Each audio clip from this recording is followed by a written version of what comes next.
Hello everyone. Well, I've been asked to make a video on how to make a viewfinder. So, some of you may be asking, what is a viewfinder? So, a viewfinder is just a simple device of a cardboard frame that you look through, and then the frame basically frames out whatever landscape you're looking at, perhaps a portion of a still life scene, perhaps you're doing a portrait, but it allows you to crop, isolate, or zoom in, zoom out on a subject matter or subject matters in a manual-like way. What's similar to this is using your phone, but the downside of using your phone screen and looking through that is your camera in your phone actually converts the image to 2D or 2 dimensions. So it flattens the image, the light is distorted because of the pixelations, and then the other thing is the lighting is different. So it's actually not real, it's artificial, it's fake. So to eliminate that and just making a frame of your own that you're physically looking through, the subject matter stays in 3 dimensions without distortions of pixelation, light being changed, etc. Alright, so what you're going to need, you noticed I had an old sketch pad, and I'm basically cannibalizing the cardboard backing. I have a pencil, I have an X-Acto knife or a pen knife, I also have a means of measuring, and then I have a pair of scissors. Alright, so for me personally, I like to have a viewfinder that has some size to it. So what I'm going to do is I'm going to make the one that I use. So the first measurement is to remove a rectangle from whatever stock you're using. You could use cereal boxes, pizza boxes, like I'm using a back of a sketch pad, but it has to be something rigid. If you use paper for this, your paper will actually, well, I can synthesize that. So if I make it out of paper and I bring it up, it folds down, it becomes flaccid, so it's not going to work. So you need something that has a relative rigidity to it. Okay, so start off, you're going to be making a 5 by 6 inch rectangle. So I measure 5 inches in 2 different places. So I have 2 marks to line up my ruler with, just like that. And then I want to measure in 6 inches. So I'll bring the 6 up to the edge, make a mark, do it one more time, make a mark, and then I have that 5 by 6. Alright, so do you think a pair of scissors would be able to do this? Well, let's see. And I won't actually cut here, I'll cut over here. And it's pretty difficult. And your line isn't going to be straight, so scissors aren't really a great idea. Get my thumb out of there. So you're going to want to use an X-Acto knife. You could also use a really sharp other kind of knife, like a carpet utility knife. But the way that this works is it's basically a blade that's in the form of a pen or a pencil, so it makes it ergonomically easy to hold. It has a blade side, that's the blade that's at an angle, and the straight side is the non-blade. So be really careful when you're using this. This will cut yourself quite amazingly well, and bleeds really well after that. So try not to cut yourself. So what you want to do is you got your 2 lines, take your straight edge, line it up so that your line is along the edge of the ruler.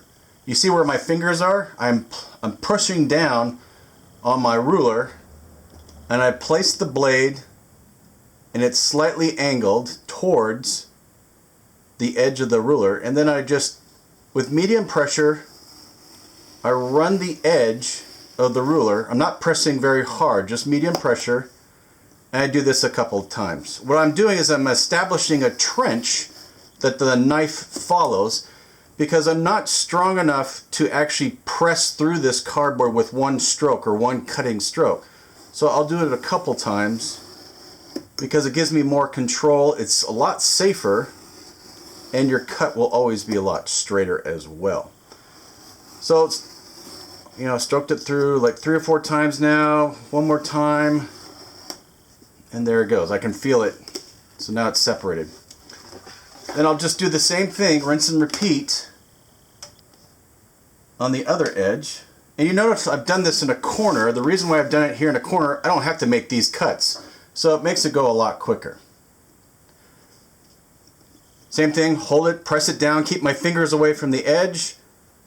Medium pressure, just stroke the knife along the line, along the edge of my straight edge. And I can feel that trench created. And then with each successive pass, I can press just a little bit more to finish off the cut. Alright, just like that. So now I have my rectangle. Alright, before we continue on, you're going to want some sort of a surface to cut onto. You just don't want to start cutting this, say, like on your parents' dining room table. Because the knife will go through this and actually then score the table. And your mother most likely will kick you out of the house for an imbecilic thing that you just did. So you can put cardboard under here, a piece of wood.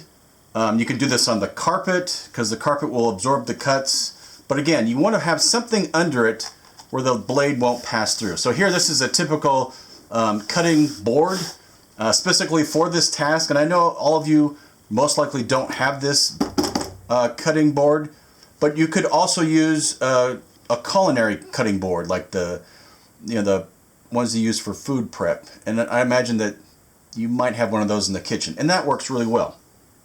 All right, so I have my 5x6 rectangle. The next thing I want to do is I want to cut the window out that I want to look through. And so in order to do that, I'm going to measure in 1 inch all the way around. And I'm going to do it in 2 places so that I can line up my edge with that line, just like that. And I do it again. And again.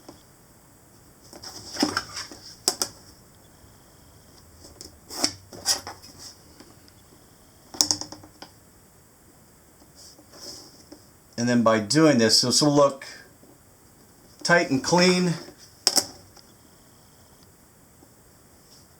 You know, everything goes really well when you've got all the proper tools and you have a lot better idea of what you're doing.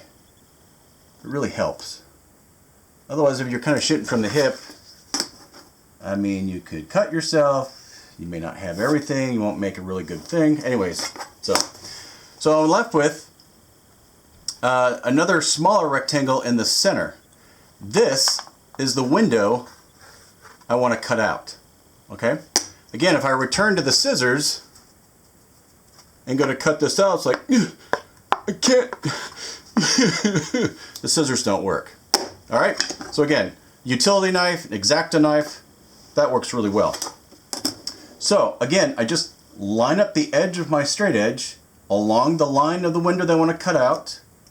I keep my fingers away from the edge, and then with medium pressure, I just stroke the line.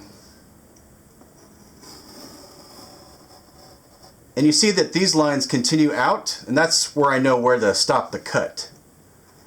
So if you're wondering, so this is the first edge, and once it easily goes through, it means it's cut through. So switch to the next edge.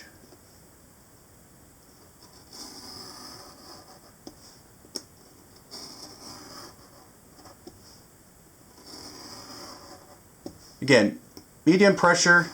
Sometimes when you press too hard the first time, the knife kind of wobbles. And then you get a imprecise cut that looks kind of curvy when you want it straight.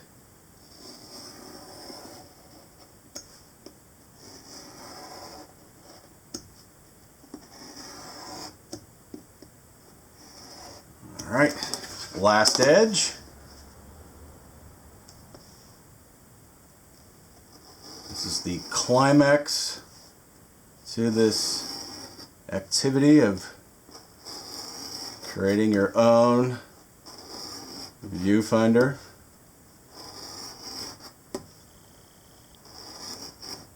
There we go. And then you just kind of take your fingers and kind of force it out. If it doesn't give, you could just kind of fix the cut. Okay, so you can put that in your wallet, you could put that in the trash, whatever you want to do with that.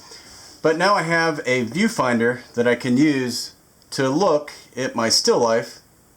And what's great about this is I can look at it as a portrait, I can turn it and I can look at it as a landscape. So depending on when I want to deal with my composition and how things are set up in my still life in front of me, there might be objects that may be better served where I'm using a landscape versus maybe I have a lot of tall objects and my composition would be better served as a portrait. Okay? Well, thanks for watching, and I hope that now you're able to make your own. I look forward to seeing you next time. Take care, and I hope that was helpful. See ya.